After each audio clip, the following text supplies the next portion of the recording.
नमस्कार मित्रांनो, लग्नानंतर होईलच प्रेम या मालिकेचा आपण आजचा एपिसोड म्हणजे 7 नोव्हेंबरचा भाग पाहणार आहोत. कालच्या भागात आपण पाहिलं की मानिनीने विक्रमला मुलाच्या सुखी संसाराची स्वप्न दाखवून त्यांना उल्लू बनवून चेसमध्ये हरवलेलं असतं आणि ते दोघेही हसत असतात. आणि इकडे मात्र नंदिनी, जीवा आणि काव्या पार्थ यांना कोर्टातील काउन्सिलरचा मेसेज आलेला असतो की त्यांना आता काउन्सिलरला भेटावं लागेल म्हणून, कारण त्यांनी 3 महिन्या अगोदर डिवोर्ससाठी कोर्टामध्ये अपील केली होती. आणि आता हा मेसेज पाहून चौघांच्याही तोंडावर खूप मोठा प्रश्न उभा झालेला असतो, कारण या गेल्या 3 महिन्यात त्यांच्यामध्ये चांगलीच बॉन्डिंग निर्माण झालेली असते. तुम्हाला सर्वांना आतुरता तर लागलीच असेल की आता पुढे काय होईल ते, की डिवोर्ससाठी हो बोलतात की नाही ते आपण आज पाहूया. चला तर मग आजचा भाग सुरू करूया. सुरुवातीला आपल्याला रम्या आणि तिची आई वसुआत्याचा सीन दाखवला आहे प्रेक्षकांनो.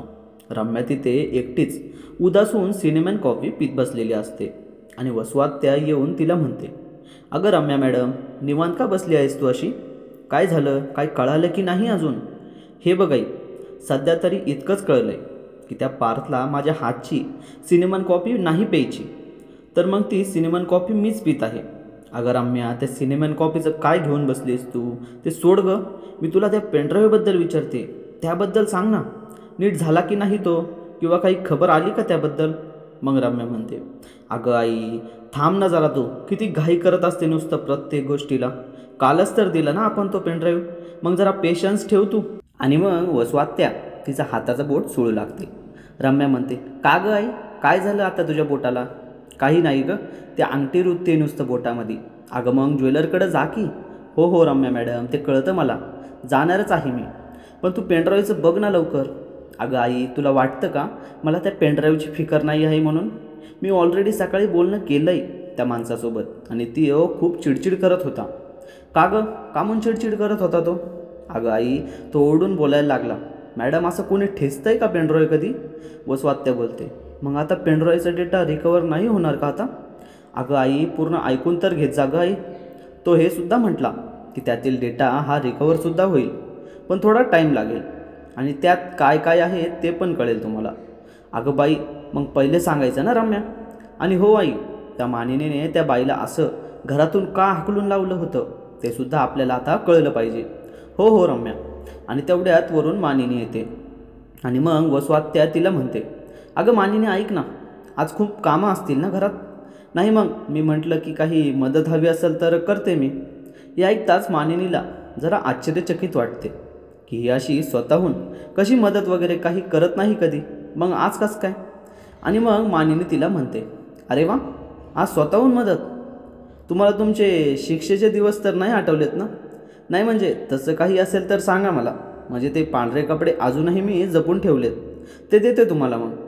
अगं मानिनी, तुला चांगल्या शब्दात विचारते तर तुम्ही सगळे घरातले असेच वागता. तुम्ही तो झालेला विषय सोडतच नाही आ. मग मानिनी म्हणते, अगं हो, तुम्ही असं चांगल्या शब्दात अचानक विचारायला लागले तर त्यावर आमचा विश्वास बसत नाही ना. आणि तुम्हाला काहीतरी दुसरं विचारायचं असेल, त्यामुळं इतकं घुमून फिरून विचारायचा प्रयत्न करतेस. जे काय विचारायचं आहे ते थेट विचार ना, नाही का? बरं, मग थेटच विचारते मानिनी आता. मला हे सांग की त्या दिवशी ज्या बाईला तू घराबाहेर हाकललं ती बाई कोण होती गं? मग मानिनी म्हणते, म्हणजे तुम्ही त्या बाईला पाहिलं का? आणि पाहिलं असेल तर आम्ही काय बोलतोय हे सुद्धा ऐकलं असेल, नाही का? अगं नाही मानिनी, आम्ही तिला नीट पाहिलंसुद्धा नाही आणि तू खूप चिडून ओरडत होतेस म्हणून विचारलं गं. मानिनी मनात विचार करत असते की बरं झालं बाई, यांनी ते सर्व प्रकरण पाहिलं नाही, नाहीतर त्यावरून पुन्हा क्लेश करत बसले असते, असं ती विचार करतच असते. तर वसुआत्या म्हणते, अगं मानिनी, मी काही विचारते तुला, कोण होती ती बाई? अगं ती बाई का? ती बाईला अगोदर माझी खूप चांगली मैत्रीण होती आणि तिच्यासोबत माझं नातं खूप चांगलं होतं आणि आता ते नातं तसं नाही राहिलं आहे. म्हणजे जसं तू माझी अगोदर चांगली मैत्रीण होतीस ना, आणि आता तशी नाही आहेस, एकदम तसंच. आणि मुळात नसल्या त्या गोष्टीत नाक खुपसून कशाला चौकशा उगाच, नाही का? असं म्हणत मानिनी तिथून निघून जाते. आणि मग वसुआत्या रम्याला म्हणते, अगं ही मानिनी आहे ना, 1 नंबरची आगाऊ बाई आहे, काहीच सांगितलं नाही त्या बाईबद्दल. पण हां आई, त्या बाईबद्दल जेव्हा तू तिला विचारलं ना तेव्हा ती थोडी घाबरलेली होती. नक्कीच त्या पेनड्राईव्हमध्ये काहीतरी गुपित असणारच.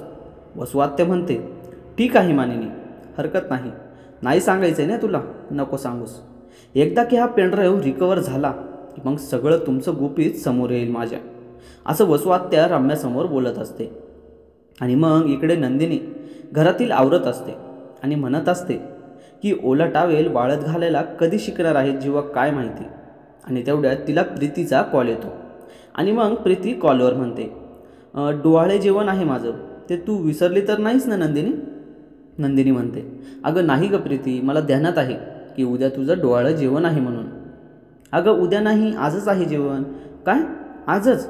आणि मग नंदिनीला आठवतं की जेव्हा जीवाने तिला तिचा आनंद निवास परत मिळवून दिला होता तेव्हा तो बोलला होता की प्रीतीचे डोहाळे जेवणसुद्धा करायचे. आणि मग ती प्रीतीला म्हणते, बरं बरं ठीक आहे, येईल मी आज. मग प्रीती म्हणते की मेहंदी लावून यायची हां तू. काय मेहंदी? हो नंदिनी, तू प्रॉमिस केला होतास ना. अगं हो हो प्रीती, मीच प्रॉमिस केला होता. बरं ठीक आहे, येईल मी मेहंदी वगैरे काढून. चल बाय, आता भेटूया आपण संध्याकाळी.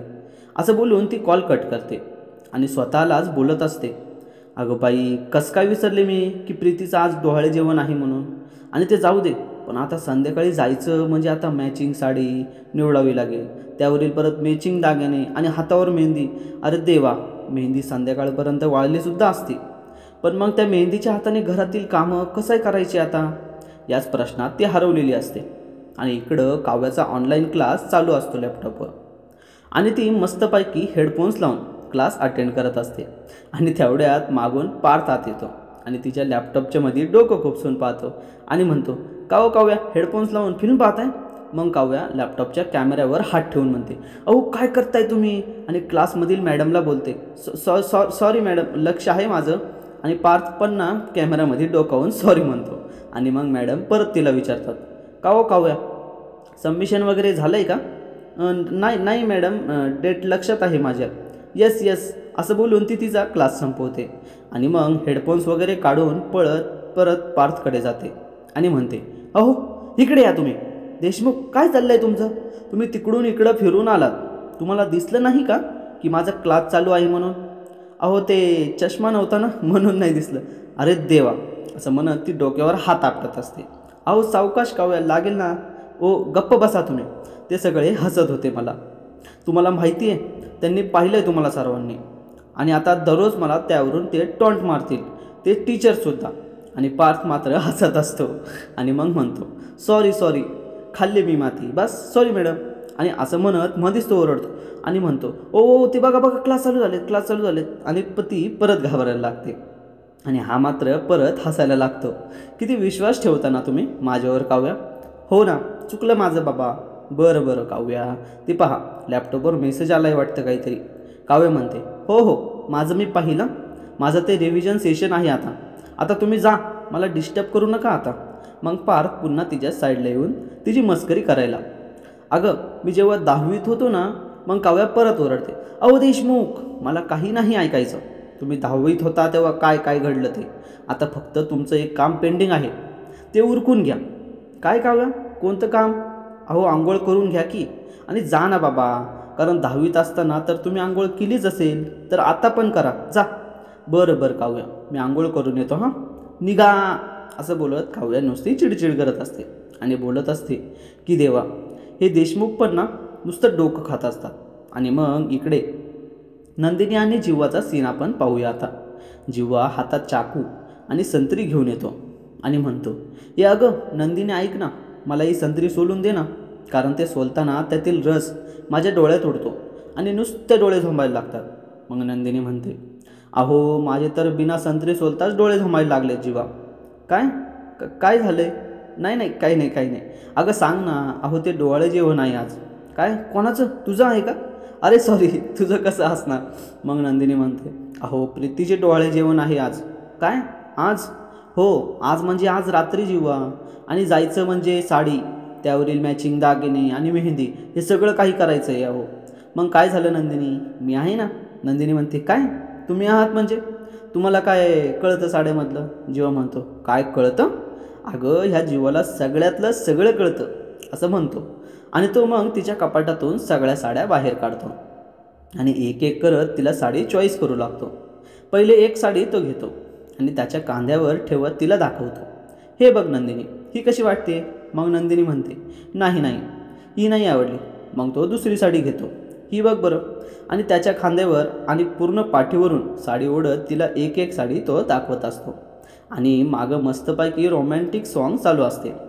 मी जिथे तू तिथे स्वप्न वेडे पाहिले आता, स्पर्श ओल्या मोकळ्या वाटा, मी ना माझी राहिले आता. आणि ती या रोमॅन्टिक सॉन्ग आणि जीवाच्या प्रेमात हरवून गेलेली असते. आणि फायनली तिला एक हिरव्या रंगाची साडी पसंत पडते. आणि जीवा देवाकडे वर ओके डन म्हणून हातवारे करत असतो. अगं नंदिनी, मी कोण आहे? मी जर ना सेल्समन म्हणून साड्यांच्या दुकानात कामाला लागलो ना, तर एका दिवसात अख्खं दुकान रिकामं करेल. अरे म्हणजे साड्या विकून ग. अहो जीवा, हळूहळू. किती बोलताय तुम्ही? तुम्हाला दम वगैरे लागतो की नाही? ए नंदिनी, तुला तर हे ना प्रॉब्लेमच आहे बाई माझ्या बोलण्याचे. ए देवा, एकदाची बडबड बंद करून टाक या जीवाची. आणि मग नंदिनी त्याच्या तोंडावर हात ठेवत म्हणते, नाही हो जीवा, असं वेडवाकडं बोलायचं नाही हं. मग कसं आहे माहिती आहे, हे वास्तू जे आहे ना ते तथास्तू म्हणतं. आणि तुम्ही असे गप्प बसलात ना तर मला नाही आवडणार. मग जेव्हा म्हणतो, मग कसा जीवा आवडेल तुम्हाला? हे असे मस्करी वगैरे करत हसत राहणारे, कविता करणारे आणि हो, माझ्या प्रत्येक प्रॉब्लेम्सवर सोल्युशन करणारे, असं म्हणत नंदिनी असते. आणि मग जीवा तिला म्हणतो, आता चल मेहंदी काढू आपण. अहो नाही नाही, आता मला माझी मेहंदी काढू द्या. जीवा म्हणतो, अगं पहिले तू डिझाईन्स तर दाखव बरं. आणि त्या डिझाईन्स पाहून जीवा म्हणतो, काय भंगार डिझाईन आहे ते. मी तर या मेहंदी आर्टिस्टच्या पोटावरच पाय देईन, ते जर माझ्यासमोर आले ना तर. नंदिनी म्हणते, म्हणजे आता तुम्हाला मेहंदीसुद्धा काढता येते का? अगं हो येते बाई. चल लवकर कोण आण, माझ्या हात खूप वळवळ करायला लागलेत. हो हो आणते आणते. मग मानिनी इकडे काव्यासाठी ताक करून आणते आणि तिला देत म्हणते, हे घे काव्या, ताक पी. अभ्यास करून दमले असशील तू. हे मी पारसाठी आणत असते दररोज. मग काव्य म्हणते, अहो मग आता मी हे उष्ट केलं. अगं पी ग बाळा, मी आणते दुसरं त्याला. आणि मग काव्य ते ताक पिते आणि मानिनीला म्हणते, थँक्यू काकू. मग मानिनी तिला म्हणते, बरं इट्स ओके. आणि हो काव्या, प्रत्येक वेळेस असं नवऱ्याचं नाव घेतल्यावर लाजलंच पाहिजे असं काही कंपल्सरी नाही आहे बरं का. आणि मग काव्या हसायला लागते. आणि मानिनी जात असते तर काव्य त्यांना हाका मारते आणि म्हणते, अहो मानिनी काकू, हे बघा, असा सुनेचा लाड एक सासूबाई करते, हे जर कोणी बाहेरच्या सुनेने पाहिले ना तर प्रत्येक सून कुठला तरी कोर्स घेऊन ऑनलाईन क्लास जॉईन करतील. मानिनी म्हणते, हो ग बाई, हे मात्र खरं आहे. आणि ते दोघंही हसत असतात. पण हो काकू, तुमची तुलना ह्या जगातील कुठलीच सासू नाही करू शकत. कारण बऱ्याच घरात अशा माझ्यासारख्या लग्नानंतर आपला अभ्यास, आपला करिअर घडवणारे आणि फोकस करणारे सुना असतीलही, पण त्यांना सपोर्ट करणारे अशी सासू मात्र लवकर शोधूनसुद्धा सापडायची नाही. त्यामुळे म्हटले मी, कारण तुमच्या या सपोर्टमुळे एक अशी पॉझिटिव्ह एनर्जी येते. बरं बरं बाई, आता पुरेसं झालं सासूबाईंचं कौतुक. चला आता मी कामं उरकून घेते, पारसाठी कढी पकोडे बनवते. आणि काव्या, तुझा ऑनलाईन क्लास झाला आहे ना? हो काकू झाला आहे. का बरं? नाही, ते जर तू अभ्यास करून थोडं दमले असशील तर एक ब्रेक घे आणि बघ मी कशी कढी पकोडे बनवते ते. हो ठीक आहे काकू, चालेल ना. आणि पारदेशमुखला ते पकोडे आवडतात ना खूप? हो काव्या, अरे खूप म्हणजे खूप. तू जर आठवड्यात दररोज जरी बनवून दिलेस ना त्यांना तरी खाईल ते दररोज. अरे बापरे, इतकं प्रेम. मन त्यामागं एक स्टोरी आहे, चल शिकवते तुला. हो काकू, पण त्यांच्यासाठी हे सरप्राईज आहे हां, त्यांना सांगू नका हां लगेच. मग ते दोघे किचनमध्ये जातात. आणि मग मानिनी काव्याला स्टोरी सांगू लागते की एका पंजाबी बाईने त्याला बऱ्याच वेळा हे कढी पकोडे खायला दिले होते. तेव्हापासून त्याला याची चटकच लागली बाई. काव्या बोलते, मला कढी येते, पण ही काय वेगळी कढी आहे का? हो सेमच आहे, फक्त लाल मिरचीची फोडणी आणि सगळ्यात महत्त्वाचे पकोडे आहेत बाई. यात एक चमचा दही घालायचं आणि बाकी सगळं आयटम सेमच आहेत. जिरं, ओवा, हळद, मीठ आणि कांदासुद्धा घालायचा आणि आपल्या भजीसारखं भिजवून घ्यायचं ते चांगलं. आणि त्याचे भजे करायचे तळून आणि इकडे कढी करायची, झालं. अहो पण काकू, चांगले नाही झाले तर? अगं वेडाबाई, नाही झाले तर नाही झाले, त्यात काय एवढं. आणि हो, तरी पकोडे चांगले नाही झाले ना तरी तुझा नवरा बघ तुझं कौतुक करतो की नाही ते. आणि मग काव्या काकूने सांगितल्याप्रमाणे सगळं काही करू लागते आणि मिश्रण तयार झाल्यावर तेलामध्ये एक एक भजी सोडत असते आणि मानिनी इकडे दुसऱ्या गॅसवर कढी बनवत असते आणि इकडं नंदिनीने मेहंदीचा कोन आणलेला असतो. मग जिव्हा उत्साहित होऊन बोलतो, या हुई ना बात अब आएगा मजा, चल कोण दे. नाही नाही मी नाही देणार हो, पहिले सांगा तुम्ही की काय काढणार आहात. नाही ग नंदिनी, ते सरप्राईज आहे, तू आता फक्त बिंदास डोळे बंद कर आणि पूर्ण मेहंदी झाल्यावरच डोळे उघडायचे. ट्रस्ट मी ना नंदिनी, चल दे हात इकडं चल आणि डोळे बंद कर चल. गुड. आणि नंदिनी डोळे बंद करते आणि जिव्हा मेहंदी काढायला सुरुवात करतो आणि मग नंदिनी मध्ये मध्ये डोळे उघडून मेहंदी पाहायचा प्रयत्न करत असते. पण जिव्हा मात्र तिला पकडतो आणि म्हणतो, नाही हां, चिटिंग नाही करायची. मग ती म्हणते, हो करते बंद, तुम्ही थांबू नका ना. मग ती परत डोळे बंद करते आणि परत एक आपलं नेहमीचं रोमॅन्टिक सॉन्ग लागतं, लग्नानंतर होईलच प्रेम, लग्नानंतर होईलच प्रेम. आणि प्रेक्षकांनो, हा एपिसोड आणि रिव्ह्यू इथेच संपतो. तर आजचा एपिसोड तुम्हाला कसा वाटला ते कमेंट करून नक्की कळवा. आणि आता आपल्याला पुढील भागात पाहायला मिळणार आहे की जिवाने नंदिनीची मेहंदी पूर्ण केलेली असते आणि ते आरशासमोर उभे असतात आणि जिवा तिला म्हणतो, हे बघ नंदिनी, ही मेहंदी आहे ना, ती एकदम नवरा बायकोच्या नात्यासारखीच असते. पहिले एवढं चांगलं वाटत नाही, पण थोडंसं थांबलं, जरा वाट पाहिली ना, तर ते नातंसुद्धा मेहंदीसारखं उठून दिसायला लागतं, नाही का. आणि नंदिनी मात्र त्याचं बोलणं ऐकून त्याच्या प्रेमात हरवलेली असते. आणि इकडे मात्र आता पार्थ खूप चिडलेला असतो काव्यावर. तिने आपला क्लास अटेंड करून ब्रेक घेतलेला असतो, पण रिव्हिजन सेशनबद्दल ती विसरलेली असते. आणि पार्थ जेव्हा तिला विचारतो आणि लॅपटॉपपाशी घेऊन येतो तेव्हा त्यावर सेशन एक्सपायर म्हणून लिहिलेलं असतं. आता यापुढं पार्थ तिला कसं ओरडतो आणि अजून काय क्लायमॅक्स आपल्याला पाहायला मिळतील ते आपण पुढील भागात नक्कीच पाहूया. तर प्रेक्षकांनो, आजसाठी एवढंच होतं. आणि हो, हा भाग तुम्हाला आवडला असेल तर व्हिडिओला लाईक आणि चॅनलला सबस्क्राईब करायला विसरू नका. बाय बाय मंडळी.